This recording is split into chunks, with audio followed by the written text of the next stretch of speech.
हे class 6 तो आपने chemistry chapter 3 matter का पार्ट 1 और पार्ट 2 ऑलरेडी आपने देख लिया है। तो चलिए आज पार्ट 3 हम लोग स्टार्ट करेंगे और हमने पेज नंबर आई थिंक 27 तक कंप्लीट कर लिया और इस चैप्टर एक्सरसाइज सेकंड का जो क्वेश्चन आंसर है वो भी हमने कंप्लीट कर लिया है।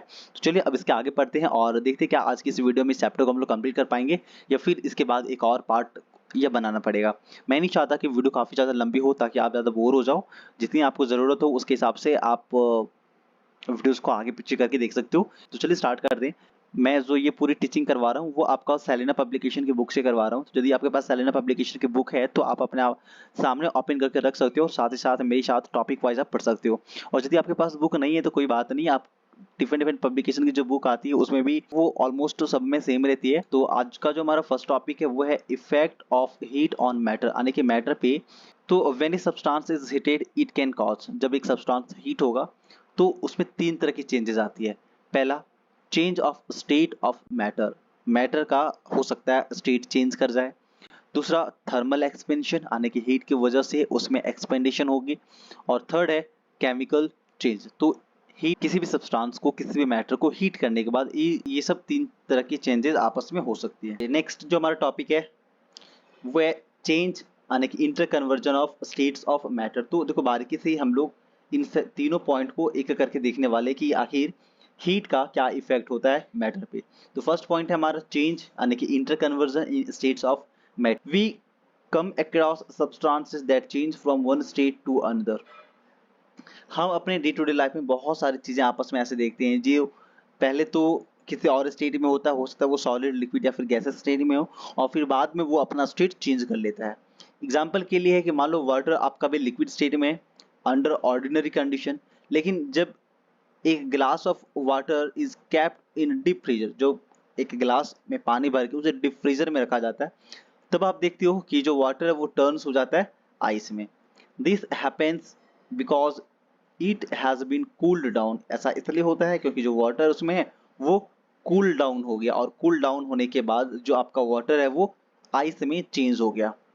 When we heat water, it start boiling and turns into steam। और जब सेम इसी वाटर को हम लोग बॉईल करते हैं, हीट करते हैं, तो जो वाटर है वो आपका स्टीम आने की गैसेस स्टेट में चेंज हो जाता है।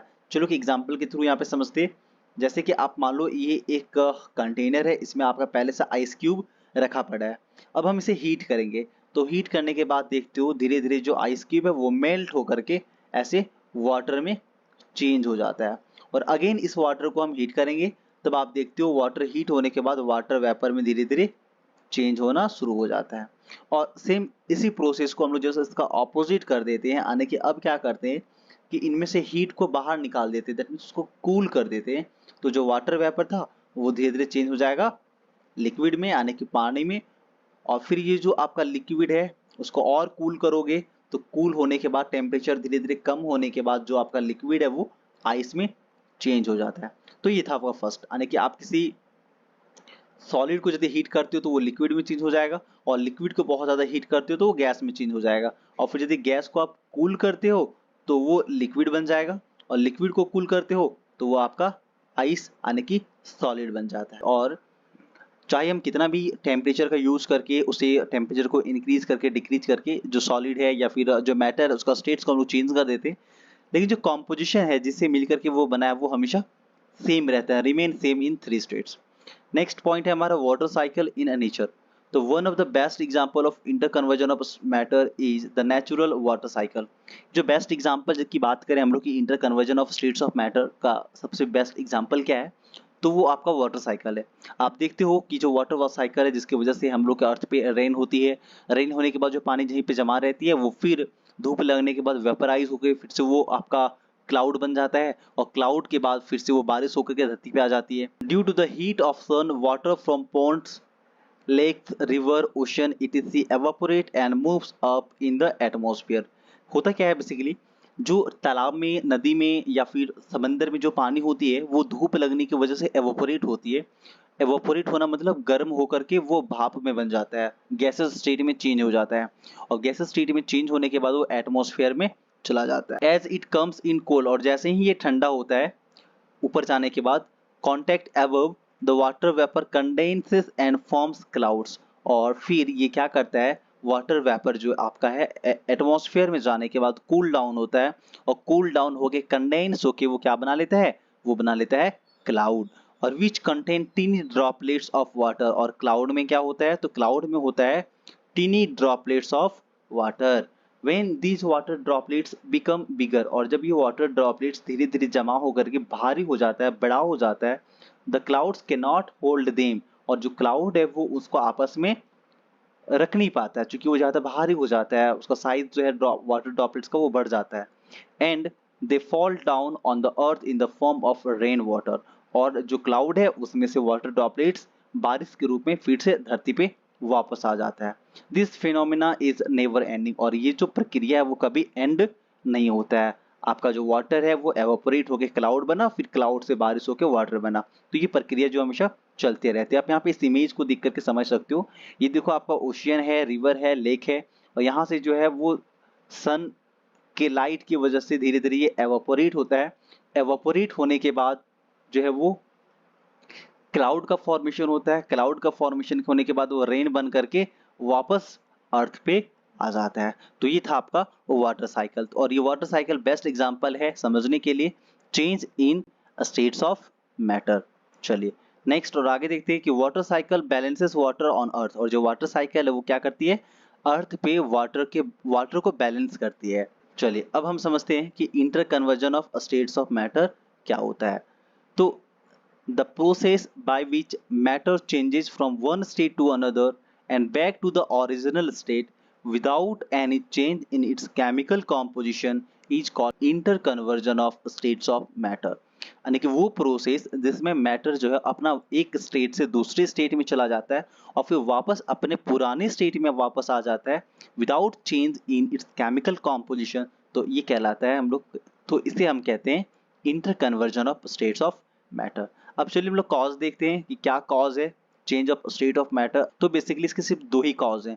पहला है चेंज इन टेम्परेचर और दूसरा है अप्लाइंग प्रेशर। तो टेम्परेचर में चेंज होने की वजह से, प्रेशर में चेंज होने की वजह से कोई भी मैटर जो है वो आपका अपना स्टेट चेंज करता है। चलिए तो कुछ इसका हम लोग एग्जाम्पल समझ लेते हैं। आपने अक्सर अपने घरों में एलपीजी सिलेंडर देखा होगा, यानी कि जिससे खाने बनाने के लिए हम लोग जो सिलेंडर का यूज करते हैं उसमें कुकिंग गैस होती है और वो लिक्विड स्टेट में होती है, जबकि वो गैस है फिर भी वो लिक्विड स्टेट में होता है। तो ऐसा क्यों है, क्योंकि उसे हम लोग बहुत ही हाई प्रेशर में और अंडर नॉर्मल टेम्परेचर और कंडीशन में उसे हम लोग गैस को लिक्विड में कन्वर्ट कर देते हैं। ऑक्सीजन सिलेंडर भी आपने देखा होगा जो हॉस्पिटल में अक्सर पेशेंट्स को लगाया जाता है। Use in hospital for patient contain oxygen in liquid form under high pressure. तो ये जो नॉर्मल ऑक्सीजन जो गैसेस स्टेट में होती है उसे हाई प्रेशर में बहुत ही ज़्यादा प्रेशर अप्लाई करने के बाद जो आपका गैसेस है वो कन्वर्ट हो जाता है लिक्विड स्टेट में, और उसका हम लोग टेम्परेचर को क्या कर देते हैं, डाउन कर देते हैं। तो किसी भी गैसेस स्टेट को टेम्परेचर डाउन करने पे और प्रेशर को हाई करने पे जो आपका गैसेस स्टेट है वो कन्वर्ट हो जाता है लिक्विड स्टेट में। Solid can also change into liquid state under high pressure, और बहुत ज़्यादा प्रेशर लगाने के बाद जो आपका सॉलिड है ना वो भी लिक्विड स्टेट में चेंज हो जाता है। Even the hardest rock under the earth crust, जो अर्थ क्रस्ट के नीचे बहुत बड़ी बड़ी और हार्डेस्ट रॉक्स होती है वो भी मेल्ट डाउन हो जाता है जब धरती की हाई टेम्परेचर और हाई प्रेशर उस पे अप्लाई होती है। यानी कि अर्थ के नीचे जो मैग्मा होती है, आपने अक्सर सुना होगा कि जब भी वॉल्केनो आती है, अब उसको हम लोग ज्वालामुखी कहते हैं, तो जब ज्वालामुखी आती है तो धरती के नीचे से मैग्मा निकलता है जो कि लिक्विड स्टेट में होता है। तो लिक्विड स्टेट में ये कैसे आया, क्योंकि अर्थ के नीचे बहुत हाई प्रेशर बहुत हाई टेम्परेचर है जिसकी वजह से जो हार्डेस्ट रॉक्स है ना वो भी लिक्विड स्टेट में चेंज हो जाता है। चलो क्लास 6 हम लोग आगे बढ़ते हैं और अब देखते हैं some terms related to inter conversion of states of matter. कुछ टर्म्स जो कि inter conversion of states of matter से रिलेटेड है, चलिए इसे देखते हैं। फर्स्ट जो हमारा पॉइंट है वो है मेल्टिंग और फ्यूजन। तो चलिए इसे देखते हैं। The process by which a substance changes from solid state to liquid state is called melting और फ्यूजन। तो वो प्रोसेस जिसमें कोई सॉलिड सब्सटेंस चेंज हो जाता है अपना लिक्विड स्टेट में उसे कहते हैं मेल्टिंग या फिर fusion. The change occurs on heating a solid because the particles of solid gains energy and start vibrating more vigorously। अब इसके पीछे का रीजन मैं बताता हूँ कि क्यों एक सॉलिड जो है गर्म करने के बाद लिक्विड स्टेट में चेंज हो जाता है। देखो बेसिकली क्या होता है कि आपने स्टार्टिंग में पढ़ा फर्स्ट पार्ट में कि जो भी आपका मैटर है वो अपने बहुत ही छोटे छोटे पार्टिकल्स जिसे हम लोग एटम्स मॉलिक्यूल्स कहते हैं उससे मिलकर बना हुआ है। तो जब हम किसी भी मैटर को हीट करते हैं तो उससे जो मॉलिक्यूल्स और जो एटम है उसको एनर्जी मिल जाता है, और एनर्जी मिलने के बाद वो क्या करता है, मूव करना स्टार्ट करता है, मूवमेंट करना स्टार्ट करता है। और मूवमेंट करने की वजह से एक पॉइंट आता है, a point is reached where particles gain enough energy. तो एक पॉइंट आता है जब पार्टिकल्स को बहुत एनर्जी मिल जाता है और वो overcome the force of attraction, और जिस फोर्स ऑफ अट्रैक्शन से वो आपस में जुड़ा हुआ रहता है उसको तोड़ के वो बाहर निकल जाता है। एंड दे स्टार्ट मूविंग, और वो मूव करना स्टार्ट करता है और बाहर घूमने लगता है।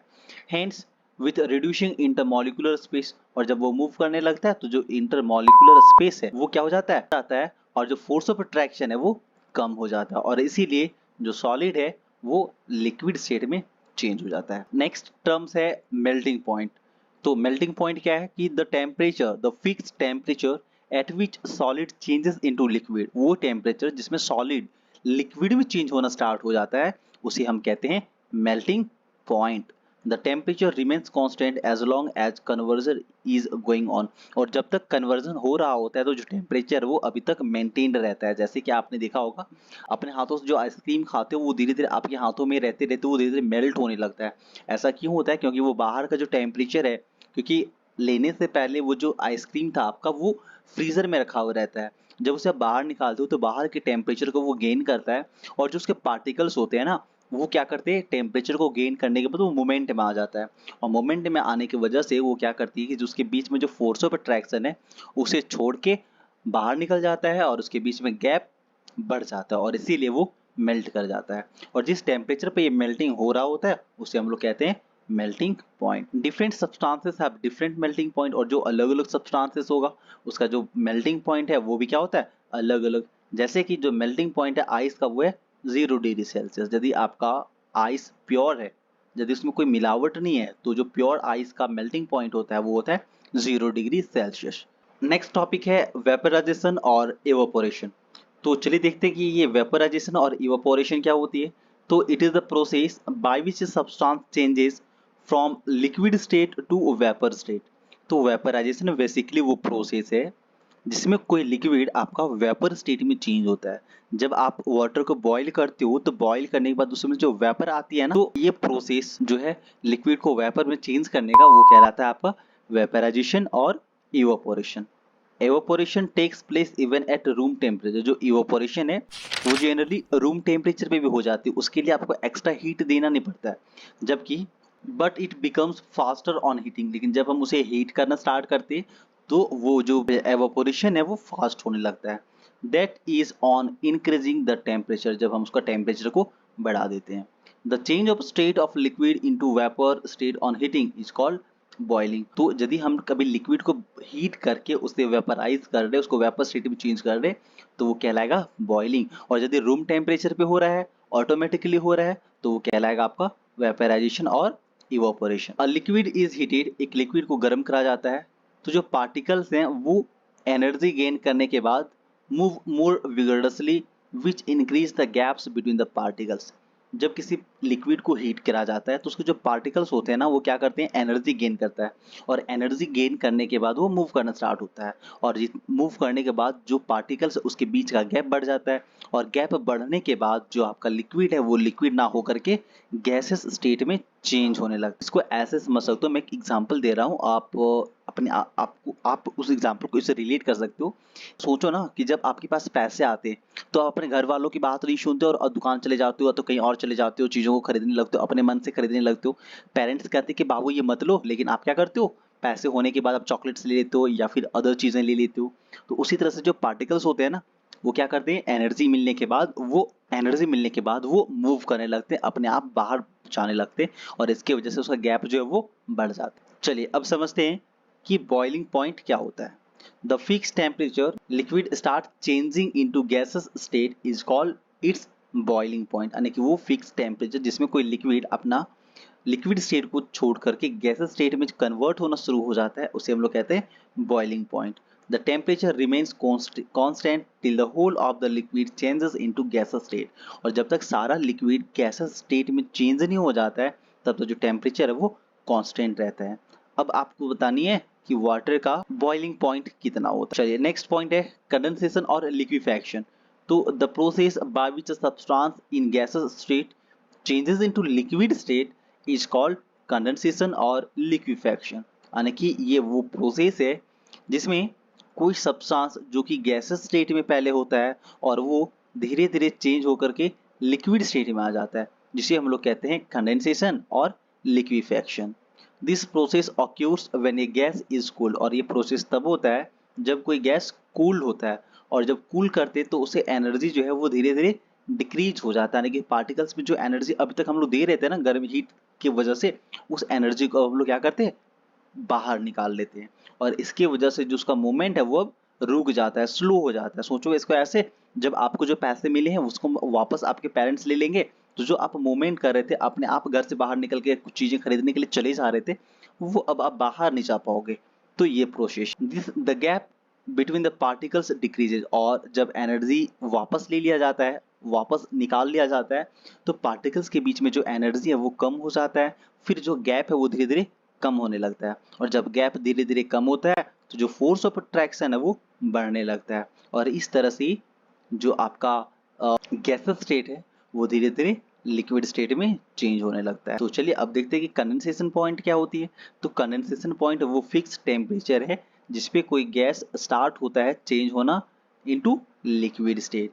एग्जांपल की बात करें तो condensation point of a steam is 100 degree Celsius. यानी कि जो कंडेंसेशन पॉइंट है जो स्टीम का लिक्विड में चेंज होने का वो है 100 डिग्री सेल्सियस। तो ये सब क्वेश्चंस ना ये इंपॉर्टेंट जो मैं अंडरलाइन कर रहा हूँ ये टेम्परेचर वाला, तो इसे आप याद रखें। फिर ठीक इसी तरह से है फ्रीजिंग और सॉलिडिफिकेशन। तो सॉलिडिफिकेशन वो प्रोसेस है जिसमें कोई लिक्विड आपका सॉलिड में चेंज हो जाता है। Next is freezing point. तो फ्रीजिंग पॉइंट वो टेम्परेचर है जिसपे कोई लिक्विड सॉलिड स्टेट में चेंज होना स्टार्ट होता है। अब बहुत इंपॉर्टेंट है इस फिगर को समझना, फिगर 3.5। इसमें आप देख सकते हो यहाँ पे है गैसेस स्टेट, नीचे है लिक्विड स्टेट, और इस जगह पे आपका सॉलिड स्टेट। तो जब हम क्या करते हैं, किसी भी सॉलिड को हीट करते हैं, तो सॉलिड को हीट करने के बाद वो लिक्विड स्टेट में आ जाता है। यानी कि सॉलिड के देखो पार्टिकल्स इतने बहुत ज़्यादा पास पास में थे, इसे जब हम लोग हीट करेंगे तो धीरे धीरे पार्टिकल्स क्या हो जाएगा, गैप, पार्टिकल्स के बीच में गैप आना स्टार्ट होगा। जब पार्टिकल्स के बीच में गैप आएगा तो इंटरमॉलिक्यूलर फोर्स ऑफ अट्रैक्शन घटेगा, और जब फोर्स ऑफ अट्रैक्शन घटेगा तो उसके बीच का गैप बढ़ेगा, और गैप बढ़ेगा तो वो धीरे धीरे सॉलिड से लिक्विड में कन्वर्ट हो जाएगा। फिर जब लिक्विड को हीट करेंगे तो वो गैसेस स्टेट में आ जाएगा। गैसेस स्टेट को हम लोग कूल करेंगे, गैसेस स्टेट को जब हम लोग कूल करेंगे तो वो लिक्विड बनेगा। चलिए नेक्स्ट देखते हैं एक्सपेंशन ऑफ मैटर। मैटर का एक्सपेंशन, एक्सपेंशन दैट मीन्स कि साइज में परिवर्तन आना, साइज में फैलाव होना, यानी कि बढ़ना। All the three state of matter solid liquid और गैस एक्सपेंड्स ऑन हीटिंग। जो भी स्टेट है चाहे वो सॉलिड हो, लिक्विड हो या फिर गैस हो, हीट प्रोवाइड करने के बाद वो एक्सपेंड करता है, मतलब फैलता है। This can be shown by the following activity. जो एक एक्टिविटी जो कि यहाँ पे दी हुई, इससे आप समझ सकते हो। चलिए इस एक्टिविटीज को समझते हैं। तो यहाँ पे एक मेटल रिंग है और एक मेटल बॉल है, और जो मेटल रिंग का साइज है वो ठीक एग्जैक्ट मेटल बॉल के बराबर है, यानी कि उसमें से एक पतली हवा भी नहीं जा सकती है, तो साइज जो है वो बॉल के बराबर है। अब हम इस मेटल बॉल को पहले हीट करेंगे, और हीट करने के तुरंत बाद हम इस बॉल को इस रिंग से पास करने का प्रयास करेंगे।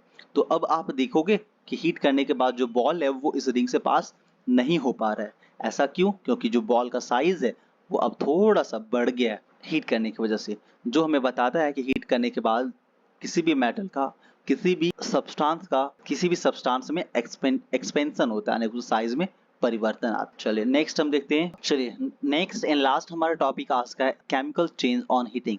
हीट करने के बाद केमिकल चेंज कैसे होती है। Chemical change is a permanent change. देखो केमिकल चेंज एक परमानेंट चेंज है which new substances are formed from the substances taken. इस चीज के बारे में डिटेल्स में आप क्लास 7 में पढ़ने वाले हो, फिर क्लास 8 में पढ़ने वाले हो, बट बहुत ही शॉर्ट में समझो। केमिकल चेंज वो चेंज होती है जो परमानेंट होती है, उसके हम लोग फिर वापस चेंज नहीं कर, वापस पुराने स्टेट में नहीं ला सकते। जैसे कि दूध से देखो दही का बनना, तो दूध से एक बार जब दही बन जाता है तो फिर वापस दही से हम लोग दूध नहीं बना सकते। तो इस तरह की जो चेंजेस होते हैं उसे हम लोग कहते हैं chemical change. The properties of new substance are entirely different from those of the original substance.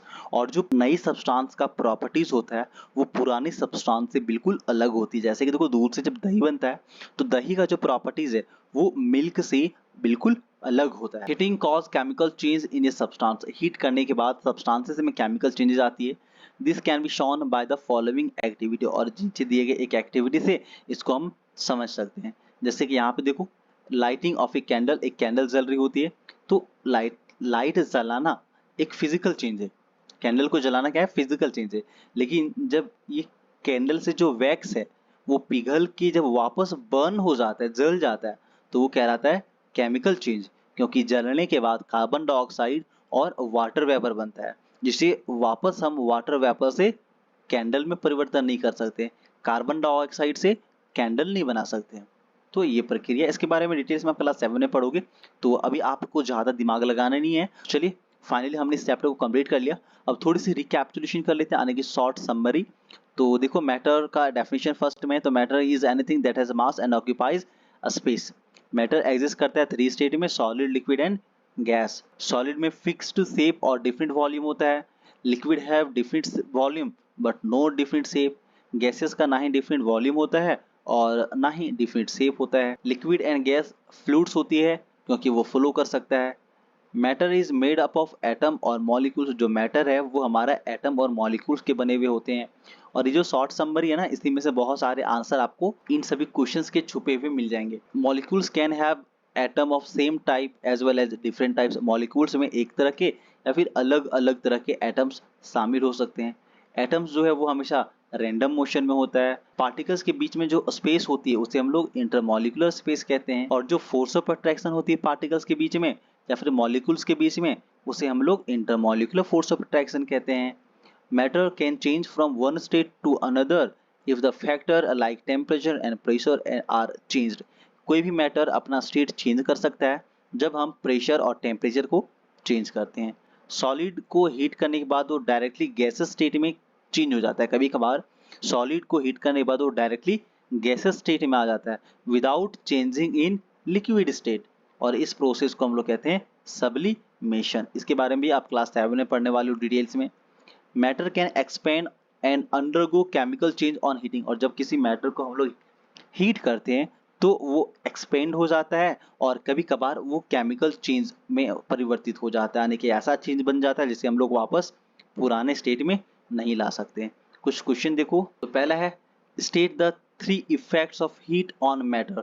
तो हीट के, जैसे ही हमने चैप्टर को पढ़ना स्टार्ट करा वहाँ पे 3 इफेक्ट जो है वो हीट के दिए हुए थे, तो ये तीनों आपको आंसर में लिख लेनी है। ये तीनों आपको आंसर में फर्स्ट का लिखना है। सेकेंड क्वेश्चन कहता है define inter conversion of states of matter. तो इस क्वेश्चन का आंसर आप यहाँ से भी लिख सकते हो। ये जो आंसर है, मैं पहले कलर चेंज कर लूँ पेन का, आप इसको आपको बताता हूँ इससे। ओके, तो ये आंसर आप यहाँ से यहाँ तक इंटर कन्वर्जन का लिख सकते हो। नेक्स्ट क्वेश्चन है what are the 2 condition for the inter conversion of states of matter.